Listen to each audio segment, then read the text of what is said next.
এই ঘটনাটি ঘটেছিল অরুণ নামে একটি ছেলের সাথে। অরুণ একটা ছোটোখাটো সরকারি স্কুলে জব করত। তার বাড়ি থেকে স্কুল অনেক দূরে হওয়ায় সে বেশিরভাগ সময়ই বাসে করে যাতায়াত করত। কিন্তু কোনো দিন যদি কোনো কারণে তার বাস মিস হয়ে যেত তাহলে তাকে সাইকেলে করেই স্কুলে যেতে হতো। এমনই একদিন অরুণ বাড়ি থেকে বেরিয়ে বাস স্ট্যান্ডে গিয়ে বাস পেল না, কারণ সেদিন বাস বন্ধ ছিল। সে অনেকক্ষণ দাঁড়িয়ে বাসের অপেক্ষা করেছিল, কিন্তু তবুও বাসের দেখা সে পেল না। তাই সে আবার বাড়িতে গিয়ে সাইকেল নিয়ে স্কুলের উদ্দেশ্যে রওনা হলো। অরুণ অনেকবারই ভেবেছে এই চাকরিটা সে ছেড়ে দেবে, কিন্তু এটা সরকারি চাকরি ছিল, আর সরকারি চাকরি পাওয়া আজকাল সহজ ব্যাপার না। তাই সে এই চাকরিটা ছাড়তে পারছিল না।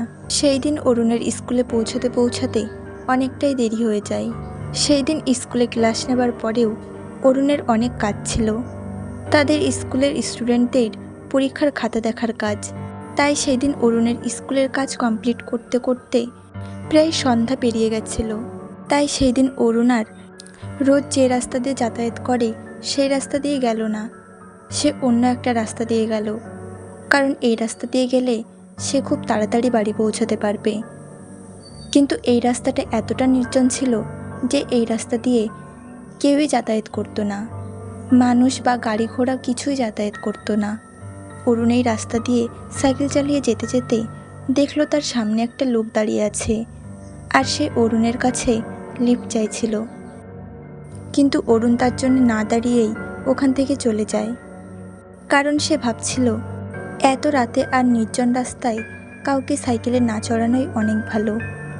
এরপর অরুণ নিজের মতন সাইকেল চালাতে চালাতে ওই পথ দিয়েই যাচ্ছিল।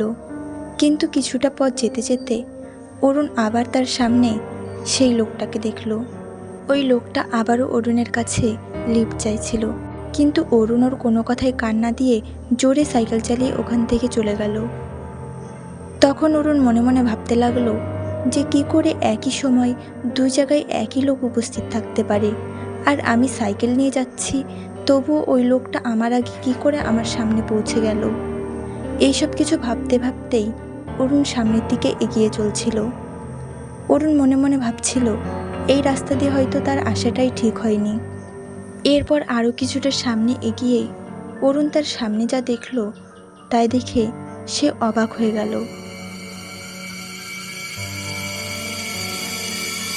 আবারও অরুণের সামনে সেই লোকটা, কিন্তু এবার তার পোশাক আশাক অন্য রকমের ছিল।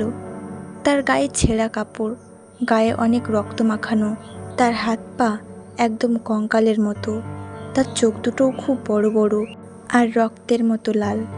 এবার ওই লোকটা আস্তে আস্তে অরুণের দিকে এগিয়ে যাচ্ছিল। অরুণ সেই দৃশ্য দেখে খুব ভয় পেয়ে জোরে চিৎকার করে উঠল, আর ওখান থেকে জোরে সাইকেল চালিয়ে পালিয়ে গেল। এরপর অরুণ খুব দ্রুত সাইকেল চালাচ্ছিল। সাইকেল চালাতে চালাতে সে দূরে দেখতে পাচ্ছিল শহরের আলো দেখা যাচ্ছে। সে আর পিছন দিকে না তাকিয়ে জোরে সাইকেল চালিয়ে বাড়িতে পৌঁছে গেল, এবং সে বাড়িতে গিয়ে তার বাবা মা আর ঠাকুমাকে তার সাথে ঘটে যাওয়া এই অদ্ভুত ঘটনাগুলোর কথা বলল। তখন অরুণের বাবা বলল, তোমার ওই রাস্তা দিয়ে আসাটা একদমই ঠিক হয়নি, যেহেতু ওই রাস্তা দিয়ে কেউই যাতায়াত করে না। আর আমি শুনেছি ওই রাস্তায় কিছু বছর আগে একটা ছেলে মারা গিয়েছিল, আর তারপর থেকে ওই ছেলেটার আত্মা ওই রাস্তা দিয়ে ঘুরে বেড়ায়, তাই ওই রাস্তা দিয়ে কেউই যাতায়াত করে না। অরুণ তার বাবার মুখ থেকে এইসব কথা শুনে আরও বেশি ভয় পেয়ে গেল। তখন অরুণ ভাবছিল যদি অরুণ তখন জোরে সাইকেল চালিয়ে ওখান থেকে না পালাতো তাহলে হয়তো অরুণের সাথে অনেক খারাপ কিছু একটা ঘটে যেত।